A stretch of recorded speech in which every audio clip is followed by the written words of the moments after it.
Eu sempre tô calma. Não, tá bem, tá claro. Não, tá bom. Então, 1, 2, 3 já. Bom, muitas vezes a gente ouve a pessoa falar assim: ah, eu vou escrever, depois eu pago alguém para colocar na norma. Esse é um erro extraordinário. Por quê? Porque como gênero textual, o texto acadêmico tem sua forma de escrever. E a forma de escrever, as normas, elas ajudam essa forma de escrever. Ela faz sentido exatamente por causa usando essas normas, você lê e faz sentido. Por exemplo, quem está acostumado com o texto acadêmico, olha para a página e essa coisa visual já mostra um punhado de coisas. Já mostra, por exemplo, se você fez citação direta ou se você fez citação indireta, entendeu? Se você fez uma síntese do autor, né? E aí você vai usar aquela síntese para escrever. Então, existe uma questão visual mesmo. Você olha para o texto e já entende. Então, você já entende, vê, por exemplo, o estudante o pós-graduando, está usando citações muito longas. Você já enxerga citações literais muito longas. Por quê? Porque a citação literal, ela é mais estreita, a fonte menor e o espaço entre linhas menor, né? Essa é a norma. Então, se no texto geral, em geral, você usa um e meio de espaço, na citação literal, você necessariamente vai usar um recuo maior. Se você está usando um e meio, normalmente você vai para 4. Aí varia de revista para revista. Vou mostrar aqui para vocês. Tem revista que pede que seja 2, 3, 1,5 igual, e assim por diante. Ou pede para usar itálico, outra pede para usar negrito. Varia, mas existe uma diferenciação. Sempre o texto, o seu texto, e o texto onde é a citação literal. Literal é a cópia tal qual, ela vem escrita em forma diferente. Então ela vai ter a letra menor. Se você usou 12 no corpo do texto, ali você vai usar 11. Se você usou 1,5 no corpo do texto, ali você vai usar 1. Se você usou o recuo de 1,5, você vai usar 4. Então você bate o olho e já sabe que é uma citação literal ali.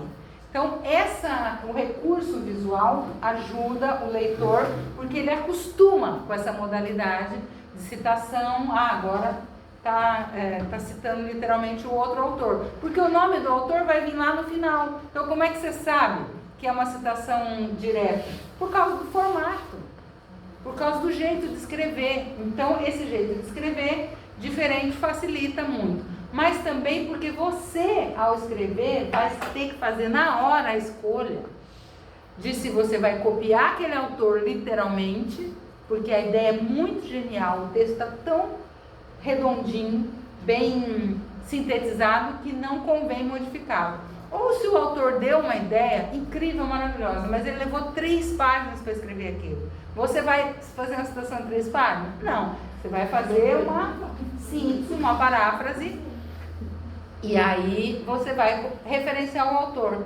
Mas aí é diferente. Aí quando é assim, quando é com as tuas palavras, a ideia do autor, aí você vai colocar do mesmo jeito que você estava escrevendo antes o texto, e só vai no final abrir um parênteses e colocar o sobrenome do autor e o ano, e talvez, muito provavelmente, se não é a síntese da obra inteira, porque pode ser, você queira dizer só a ideia geral do livro, aí é a obra inteira, não tem numeração de página que você vai colocar. Mas se é uma síntese de 3 páginas, você vai escrever P91 hífen 94.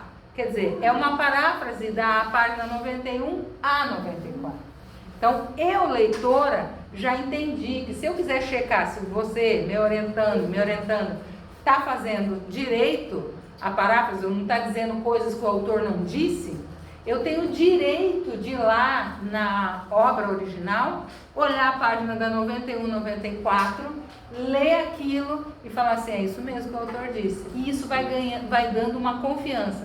Quando você sabe que é um bom pesquisador, um mau pesquisador, é quando você vai checar, e o leitor se checar, porque aqui não estamos falando em religião, que alguém tem que ter fé a priori em ninguém. Eu tenho direito e obrigação de checar sempre, para conferir se a pessoa realmente é fidedigna ao autor que ela está se referenciando ou ela distorceu a realidade de propósito para os seus interesses. E quanto mais eu vou lá e checo, pá, bateu. Checo de novo, pá, bateu. Aí você fala assim, pô, essa é um bom pesquisador, uma boa pesquisadora. Por quê? Porque ela não distorce o pensamento do autor. Maravilhoso. E aí eu vou querer ler mais texto daquela pessoa, vai ganhando confiabilidade. Né? Essa aqui é uma pessoa corretíssima na pesquisa. Não coloca ali o que não tem dado, informação e conhecimento produzido e referência para afirmar. Então, se você fez a paráfrase do livro inteiro, eu, leitora, vou saber pelo simples fato de que você não colocou o número da página. Quer dizer, é da obra inteira. Você colocou o número da página? É da página tal, a página tal. Agora, como eu vou adivinhar se você não presta atenção nisso e faz de qualquer jeito e quer que o cara que vai pôr nas normas depois adivinhe se você fez a paráfrase da página 91 a 93? Nem se fosse um vidente, né?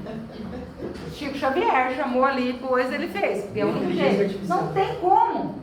Outra coisa, você achou o livro, achou o texto para citar, você copia na hora e põe ali. Aí daqui 6 meses, 3 meses, 2 meses, você vai mandar para o seu orientador, sua orientadora, aí ele manda e pede de volta. Fala assim, essa paráfrase aqui é do livro inteiro ou da obra só?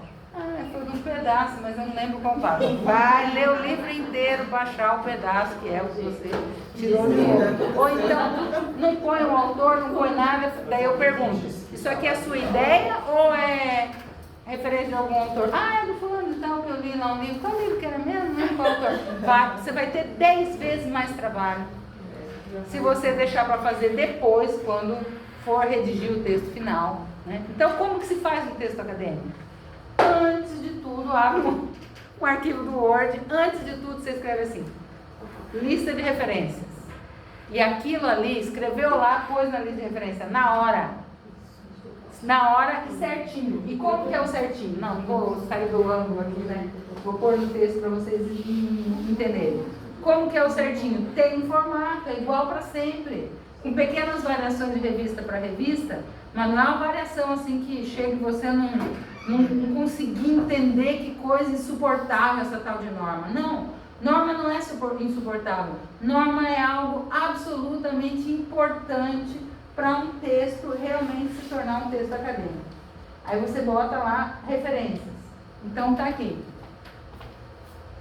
Azevedo, F. e tal. O que é isso aí? O autor é Azevedo, mas essa revista não permite colocar o nome por extenso do autor.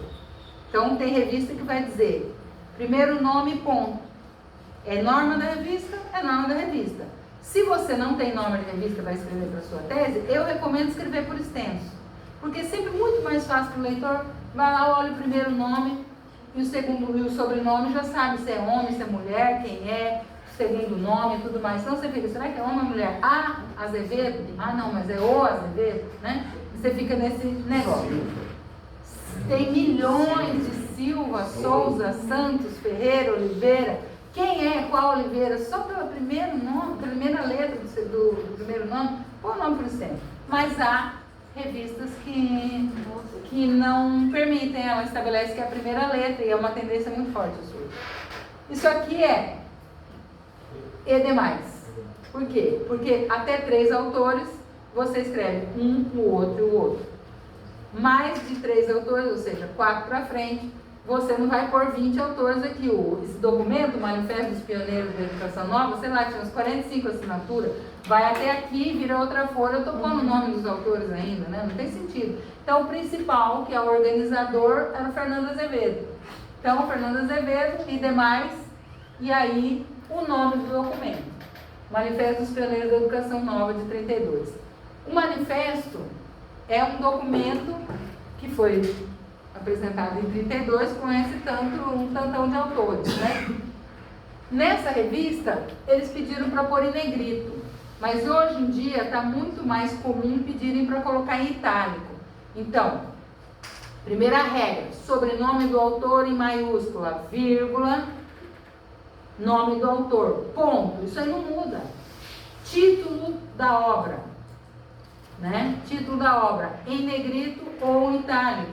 Sempre vai ser essa sequência. Ponto, né? Aí é onde que você achou a bibliografia. No caso aqui foi na coleção Educadores, que é uma obra publicada pelo MEC, que foi publicado na cidade de Recife, pela Fundação Joaquim Nabuco, no ano de 1910. Então, quais... Hã? 2010. O que eu falei? 1910. Nossa Senhora, desculpa. É, por 100 anos, difícil. Então, é autor, título da obra, lugar da revista, livro. Se é um livro, daí vem o título do livro. Vou mostrar também. E daí depois, cidade e ano da publicação. Editora, quando é um livro, e ano da publicação. Então, é autor, título, cidade, editora, cidade e ano da obra. E essas regrinhas também são iguais, você não pode cada hora pôr um. Onde é ponto, depois do nome do autor é ponto, depois do título da obra é ponto, depois da cidade é 2 pontos, aí o nome da editora, cidade, editora e ano. Essa é a ordem. Cidade, 2 pontos, editora, ponto, ano, ponto. Tá? Aí, quando é coisa da internet, que hoje é a coisa mais comum que tem. Então, você é obrigado a escrever disponível em... Onde está?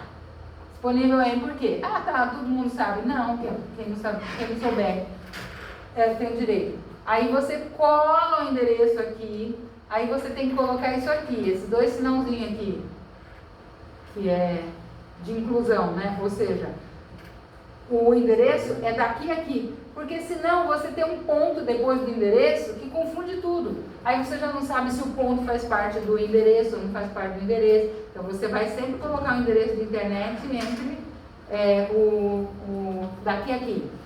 E aí, quando você dá um espaço depois dele, ele some e cria um hiperlink, que é aquele sublinhado, e vira, se o link é verdadeiro, se ele existe, se você não copiou ele errado, imediatamente ele vai virar um link de internet, né? Que você clica nele e ele vai abrir a página. Então, mas só que ele tem o problema que ele desaparece. Isso quando você vira interlink é uma coisa que tinham que resolver, mas não está resolvido, então vocês vão ter que fazer isso toda vez. Criou o hiperlink, ele desaparece como chama esse sinal? Maior que, menor que? Né? O maior que, o menor que, ele desaparece. Aí você vai ter que voltar lá e pôr ele de novo. Exatamente onde começa o endereço e onde termina, sem um espaço antes, sem um espaço depois, porque não pode, senão a pessoa não consegue acessar aquele endereço. Aí depois, acesso em 2 pontos de novo, e aí você vai colocar. Aqui também tem várias formas de colocar isso aqui. 25 de maio de 2015. Aqui era com barra, mas em geral é 25, é mês de maio, só maio, ponto, e 2015. Por quê? É para escrever o menos possível. Então, o mais abreviado, para não ter que escrever setembro, né? Você só escreve 7 e ponto, e a pessoa vai entender. E por que acesso em? Porque existem coisas que estão na internet num dia, no outro dia não está mais. Então, para você garantir, ó, quando eu acessei, existia. Agora não existe mais, eu não posso fazer nada. Né? Então você tem que pôr a data do acesso para provar que você tinha um documento. Você salva no seu computador, inclusive, né? Para depois, se você precisar provar que existia aquele documento, porque, assim, capítulo, artigo, livro, pode ser que não suma, mas documento de governo está lotado de governo, que troca de governo, eles deletam tudo e o outro governo não tem mais nada nos computadores. E daí, né? Nos servidores dele. E aí, como é que você prova que aquilo existia? Né? Sua palavra contra o mundo, né? Então você tem que salvar, dizer a data e tal, e pronto. Bom, isso de um manifesto, de um documento público, de um documento estatal, né? Vamos dizer assim, público, não público disponibilizado publicamente, mas do governo, federal, municipal, do estado, a União, do estado ou município. Então, se o documento é federal, você começa com o Brasil. Se o documento é estadual, você começa com Paraná, por exemplo, se for do Paraná. Se for municipal, Foz do Iguaçu. Por quê? Porque o autor é quem? É a União, é o Estado ou é o município, certo? Então, você vai pôr lá, Polícia Federal. É um documento da Polícia Federal. Você vai pôr Polícia Federal? Não. Você vai pôr Brasil, Polícia Federal, e depois se tiver divisão de não sei o que, departamento de não sei o que, você vai pôr todos. Mas o primeiro é a esfera do governo. É por aqui que você vai referenciar. Não é pelo Polícia Federal ou MEC. Que nem aqui. Você vai pôr lá no teu texto. MEC, tá errado. O MEC não, é Brasil. Brasil, daí Ministério da Educação, MEC, que é a sigla. Toda a sigla, isso é norma de redação do português, não é norma de ABNT. Toda a sigla ela vem escrita por extenso primeiro e a sigla entre parênteses depois, não é antes, é depois. E se ela tem até 3 letras, ela é de maiúscula. Se ela tem mais de 3 letras, 4 letras, ela é só inicial maiúscula, o resto minúscula. A não ser que ela não seja possível de ler. Ela tem que ser pronunciada letra a letra. IBGE. A IBGE você vai pôr tudo maiúsculo. Mas UniOeste é minúsculo. Porque você consegue ler e tem mais de 3 letras. Então o texto chama-se O que é FIES? Olha, tem um erro aqui, tá vendo? Um erro de falta de padrão, viu? Padrão. Aprenda, o texto é meu, mas tem um erro aqui. O que é FIES? E a revista não revisou. O que é FIES? Aqui. Negrito, negrito. Não negrito. Então, ou é tudo negrito, ou é tudo itálico. Um padrão só. Não sei o que aconteceu aí, mas foi. Passou. Mas tá errado. Era 2015. Não, mas eu sabia disso fazia muito tempo. Alguma coisa aconteceu, não sei. Porque tem isso, você copia. Um lugar tem uma fonte, outro lugar tem outra fonte. Depois, uma hora, você tem que ir lá pôr tudo na mesma letra, no mesmo tamanho. E às vezes você fez isso, depois continuou mexendo no texto, e daí não fez no final. Falhas do ser humano, eu também falo. E aí, pronto, o Ministério da Educação, o nome do texto é o que é FIES. Esse é o título, por isso que é complicado fazer esse erro, ó. Como é que eu vou saber agora? Será que esse aqui é o título? Parece que é, estou deduzindo que é, mas eu tenho que ficar adivinhando? Não, você tem que ter, a pessoa que escreve, respeita as normas, porque você tem que ter respeito com o leitor. Entendeu? Aqui não é que eu não tive respeito, com ele mesmo, com a parte. Por quê? Respeito. Porque o leitor tem que bater o olho e entender. Estava lá, Brasil, 2015, ó, não tem nem data, muito erro. Não tem acesso na data. Não tem o ano. Vou explicar como é que faz para não fazer isso aí. Você tem que pôr um ano, porque você não sabe em que ano o MEC pôs um documento lá, o que é FIES. Como é que você vai saber? Eles não falam, né? Então você tem que presumir qual é a data do FIES. O FIES é de que ano? Daí, vamos supor que era de 2000, ali era 2015, vamos supor que o FIES é de 2013. Aí eu abro chave, né? Chama isso aqui. Abro uma chave, escrevo colchete, 2013. Então, toda vez que aparecer esse colchete aí, o escritor do texto está dizendo assim: eu não sei qual a data do texto, eu presumo que é 2013 pela data em que se sabe que o negócio foi publicado, mas eu não tenho como afirmar, né? Tanto que tem textos históricos que você pode fazer assim, ó, 1800 porque a imprecisão é tão grande que você não tem como definir nem a década, né? E aí você não pode definir 2050, se pode ser 30 ou 20 ou 70. Então você pega aí com a reticência. Você está dizendo assim, não sei, e está muito difícil de saber, mas não é eu sei que não fui procurar, é o mundo não sabe. Né? Você não pode ser preguiçoso e simplesmente, não vou procurar. E põe os pontinhos ali, 2 pontinhos. Não. Você tem que fazer uma buscazinha e ver e tal.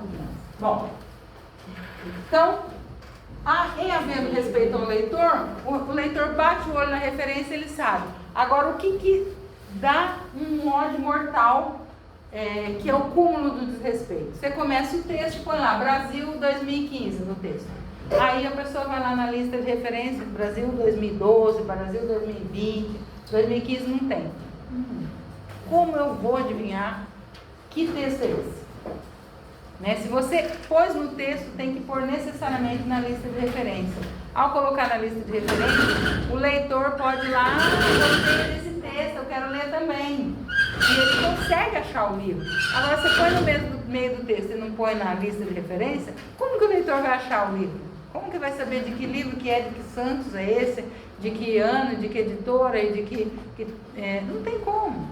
Entendeu? Aquele mesmo autor tem 20, 50 textos, você não põe qual é, você só põe o sobrenome, mesmo que seja um sobrenome diferente, vamos dizer que a pessoa deduz. Mas não tem que deduzir nada. A pessoa tem o direito de ser absolutamente ignorante no assunto. Ele não é obrigado a saber sobre o assunto que você está pesquisando. Ele tem que conseguir ler e entender a completude do negócio. Né? Isso é respeito com o leitor, entendeu? As normas servem para isso. Então, tire da cabeça que norma é chato. Tira que é uma burocracia, que não sei para que inventa esse negócio, que tudo tem uma função, e a função faz muito sentido, e ela é muito útil e importante, facilita a sua vida, facilita a vida do leitor, põe sentido nas coisas. E a data também serve para dizer se é uma reedição ou não, né? Se for um livro com muitas edições, que é a edição da diferença, normalmente o autor escreve edição, revista e revisada, não sei o quê, daí então se é a primeira edição, se é a segunda edição, tradução mais ainda. Tradução, tem traduções péssimas de determinados autores, de determinada língua para outra língua, então você tem que escrever de quem é a tradução, se for uma tradução, se é a primeira edição, se é a segunda edição. Os livros do Marx mesmo, cada edição tinha um prefácio novo. Quando publicou na Alemanha, quando publicou na Inglaterra, quando publicou na França, aí edição, primeira edição para a Alemanha, segunda edição, daí cada essa tem um prefácio de um autor de lá, que é importantíssimo também, né? Então, é importante também saber essa qual é contribuição crítica da economia política. A apresentação feita pela editora aqui, que é a do Expressão popular. Expressão Popular, apenas o Florestan Fernandes que faz. Então você sabe que é um texto próprio, né? Só a apresentação, não né? sei se você reparou, só o primeiro que tem data de publicação, o resto não tem. Mesmo do Beisígel. Ué, 2005. O Beisígel tem. Tem, esse aí tem. O Beisígel está certinho. Celso de Rui Beisígel. Relações entre a quantidade e a qualidade no ensino comum. Agora eu quero fazer a pergunta, por que esses dois nomes? Por que um está sem negrito e outro está com negrito? No título do capítulo do livro. Não, o povo já sabe norma. Ó, você bateu o olho aqui, você já sabe. Quem entende, né? Quem usa a norma, você já sabe. Ela não usou o livro inteiro, usou apenas um capítulo, para mostrar que é só aquele capítulo que interessa especificamente para esse texto.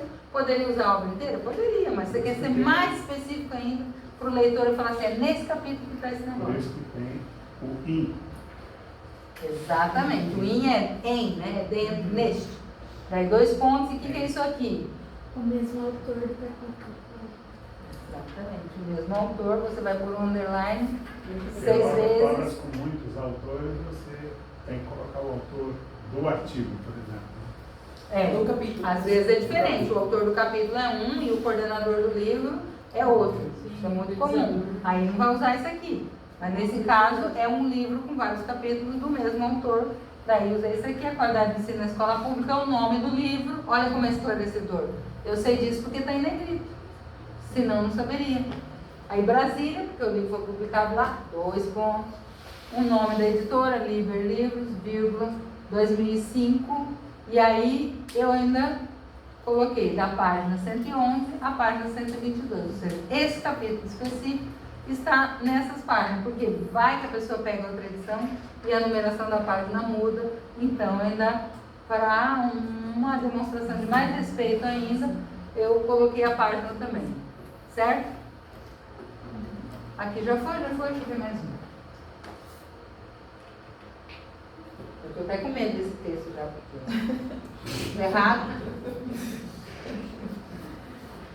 Vamos lá. Aí, Jorge Nagli é o mesmo autor do livro e do capítulo.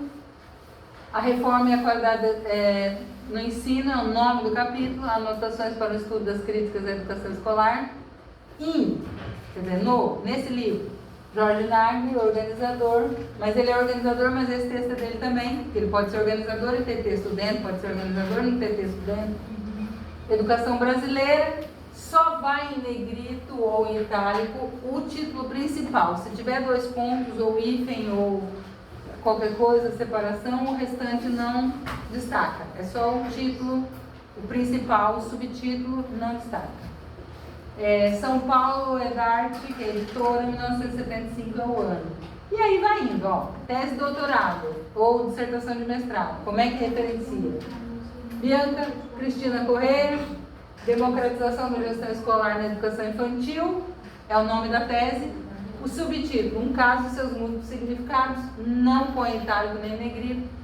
Tese de doutorado, ponto. Aonde? Porque tem 450 ou mais programas de pós-graduação no Brasil. Você tem que dizer aonde que está, qual o programa de pós-graduação. Faculdade de Educação, São Paulo, da USP. Em que ano foi defendido? 2006. Então já sei tudo, eu posso ir lá no banco de tese da USP, vou escrever Bianca Correia e vai vir, né? Tenho toda a informação.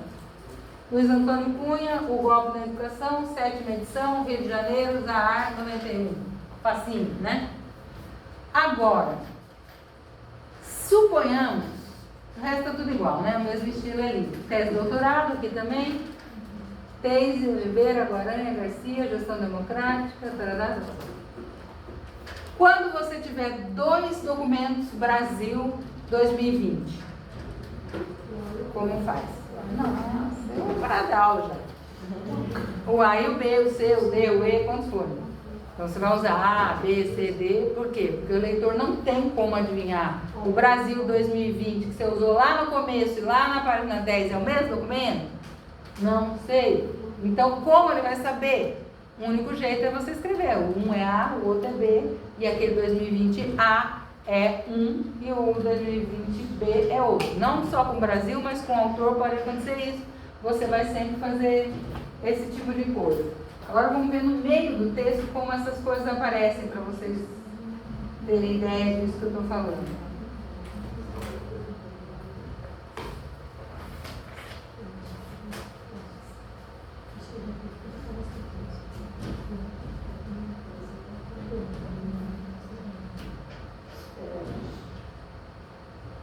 Ó, aqui eu mesmo me citando. Ainda concordando com o autor, ocorre que no Brasil a redemocratização havida nas últimas décadas, porque esse não é um texto, acho que publicado, acho que é um que eu salvei do computador para corrigir. Se efetivou no contexto da manutenção e da afirmação do modo de produção capitalista. Portanto, não poderia o país ter naquele momento assumido outra forma de democracia em substituição à ditadura militar burguesa que não fosse tão somente a modalidade representativa. Onde está isso?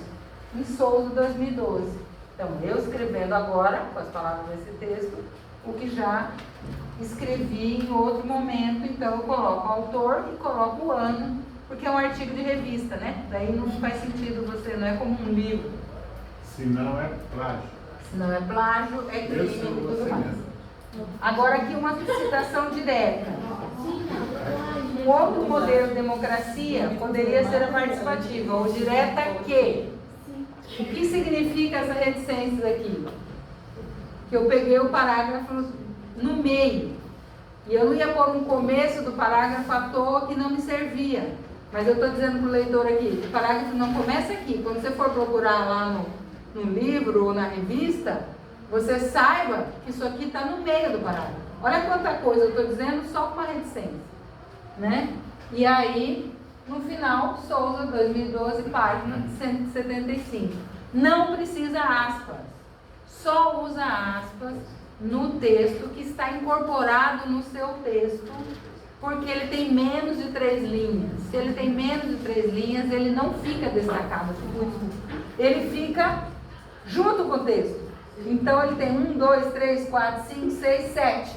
7 linhas, ele vai ser separado. Se tiver até 3 linhas, você incorpora ele e põe aspas. Mas o que é mais comum acontecer é pôr a maldita da aspa no texto separado. Aí fica horrível, porque polui desnecessariamente, não usa itálico, não usa nada. Então você vai usar a aspa. Deixa eu ver se tem alguma aqui para mostrar.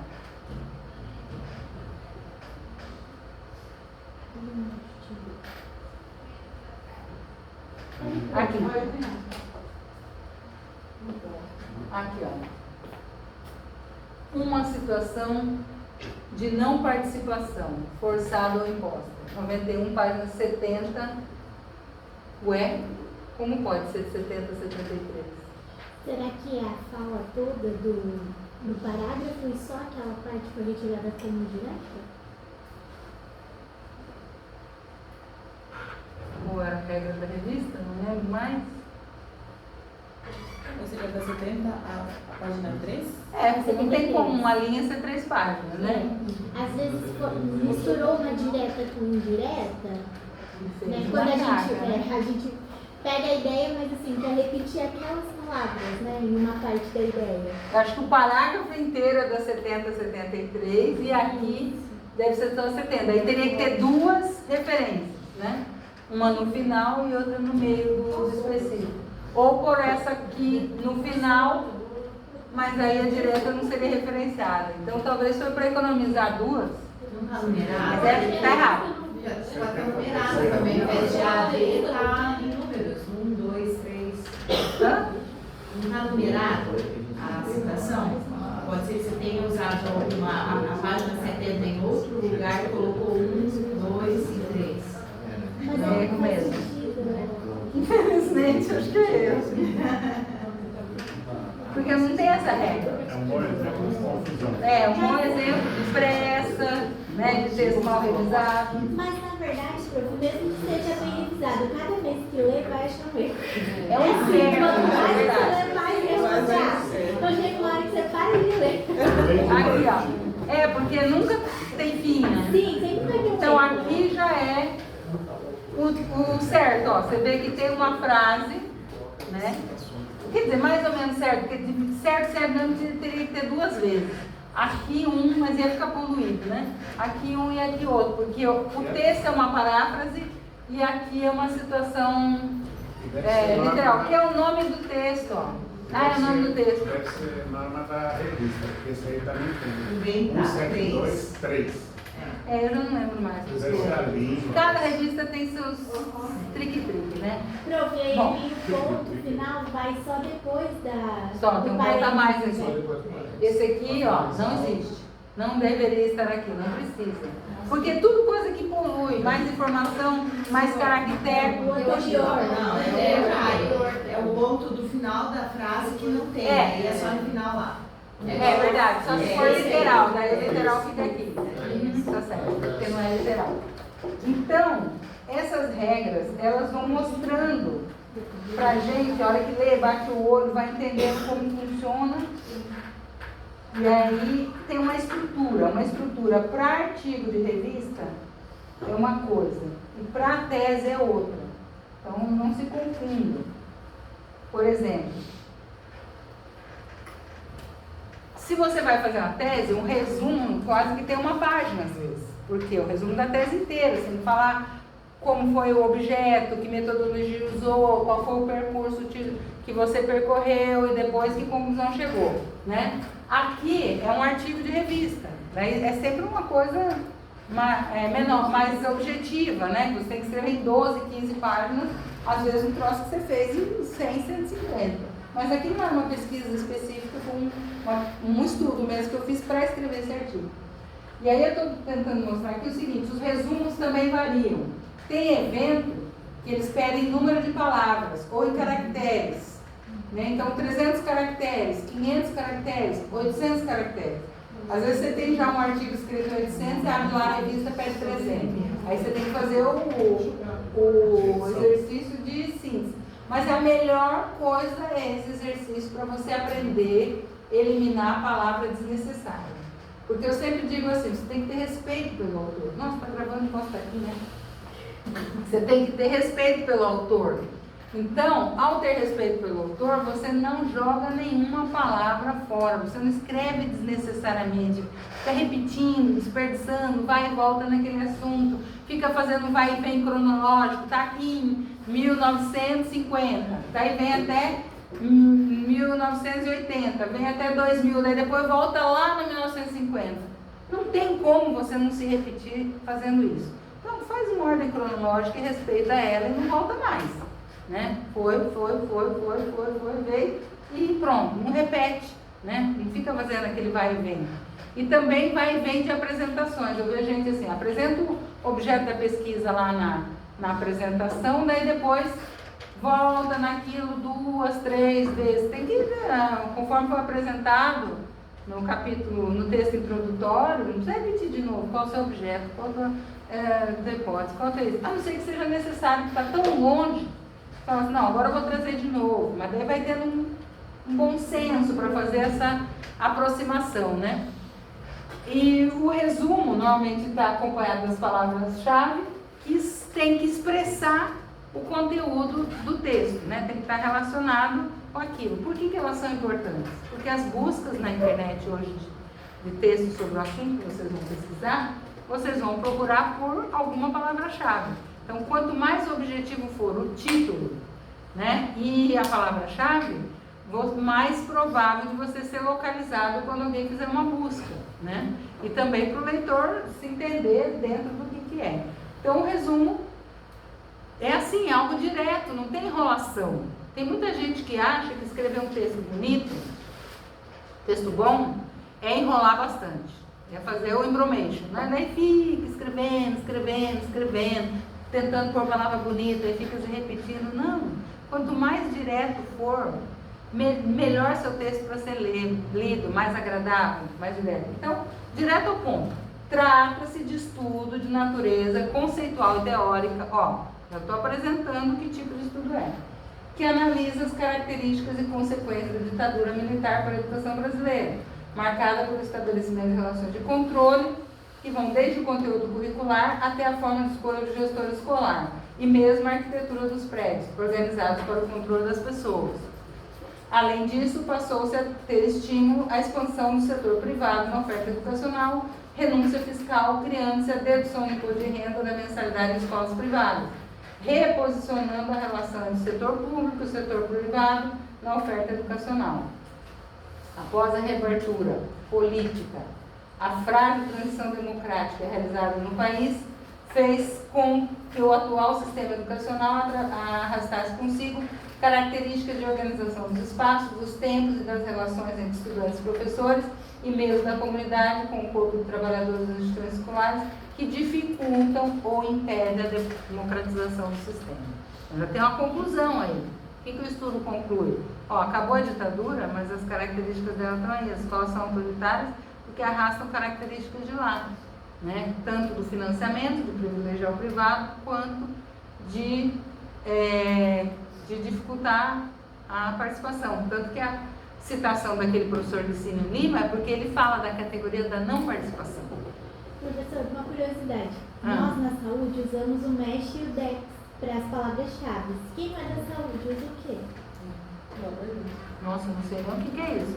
É que quando a gente vai, eu vou fazer um texto, aí eu não posso colocar lá, por exemplo, consulta de enfermagem, porque eu acho que tem a ver com texto. Eu tenho que jogar no DEX, que é o descritor de saúde, para ver qual que é o termo adequado para aquilo. Aí ele tem a palavra-chave e várias palavras associadas, eu tenho que usar aquilo ali, né? Porque senão quando eu for buscar, eu não vou achar. Porque tem cuidado em saúde, consulta, atendimento de enfermagem, consulta de enfermagem. Então, qual que é a palavra-chave para aquilo? Padronizado. É como se fosse um dicionário que une as palavras parecidas. Glossário. Então, a gente, para usar, geralmente a gente usa o DEX no geral, mas aí se for fazer pesquisa, por exemplo, na PubMed, que é internacional, a gente tem que usar o MESH, que aí é específico da PubMed. E aí esse descritor, ele tem um descritor em português, inglês, espanhol e até outros idiomas. Então eu não posso colocar qualquer palavra, vou traduzir essa daqui, né? Jogar no Google Tradutor e pegar a tradução.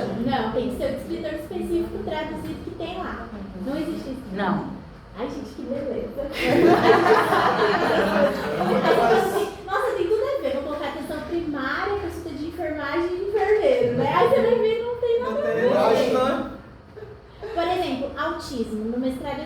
autismo, né? Quando a gente fez revisão bibliográfica, revisão integrativa, eu tinha que buscar lá no DEX quais eram os termos. Então era transtorno autístico, uns termos muito diferentes do que nós somos acostumados. Não, a única coisa que a gente tem, o CNPq tem uma lista de áreas e sub-áreas, né? Que são temas. Quando você vai colocar no Lattes, por exemplo, se você quiser dizer de que área e de que sub-área está aquilo, você vai dividindo, né?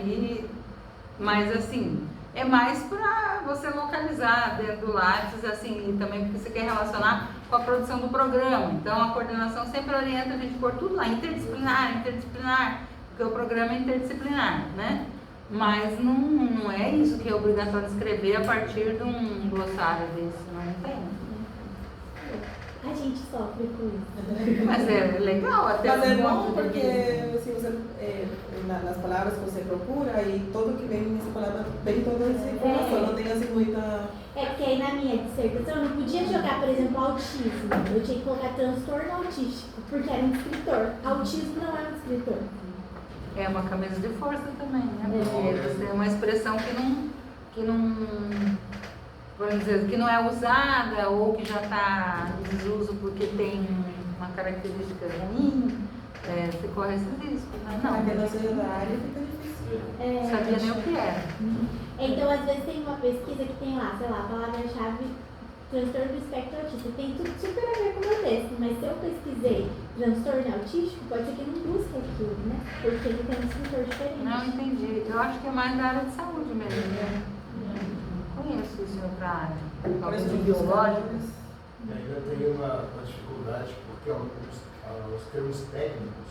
É uma padronização, né? Não, e a tradução, você vai fazer a tradução do inglês ou o inverso, É totalmente é uma diferente. tragédia. Você está dizendo algo e tenta traduzir para o inglês e vai dizer outra coisa, vai dar uma outra semântica na frase.